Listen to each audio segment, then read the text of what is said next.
আপনাকে যদি প্রশ্ন করা হয় যে সাব চ্যাম্পিয়নশিপের মধ্যে বাংলাদেশের সর্বোচ্চ শক্তিশালী প্রতিপক্ষকে, তাহলে বাংলাদেশের 99 মানুষ বলবে ইন্ডিয়া।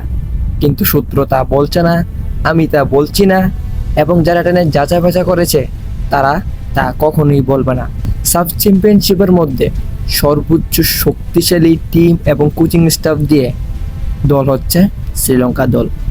শ্রীলঙ্কা দলের মধ্যে 26 জন স্কোয়াডের মধ্যে 18 জনই অরিজিন ফুটবলার আছে।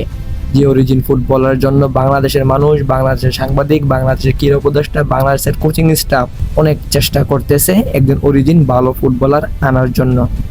সেই 18 জন অরিজিন ফুটবলার রয়েছে শ্রীলঙ্কা দলের মধ্যে। বিভিন্ন দেশ থেকে, জার্মানি, ইংল্যান্ড, নেদারল্যান্ডস, পর্তুগাল, অস্ট্রেলিয়ার মতো দেশ থেকে অরিজিন ফুটবলার নিয়ে এসেছে শ্রীলঙ্কা। তবে সেই শ্রীলঙ্কা রয়েছে গ্রুপ এর মধ্যে। আর আপনারা ভাবছেন যে গ্রুপ বি এর ইন্ডিয়া হচ্ছে বাংলাদেশের ভালো প্রতিপক্ষ, ইন্ডিয়ার সাথে বাংলাদেশের ভালো একটা ফাইট হবে। কিন্তু বাংলাদেশের মেন টার্নিং পয়েন্ট হচ্ছে শ্রীলঙ্কাকে হারানো। বাংলাদেশের মেন সমস্যা হয়ে দাঁড়িয়েছে শ্রীলঙ্কা।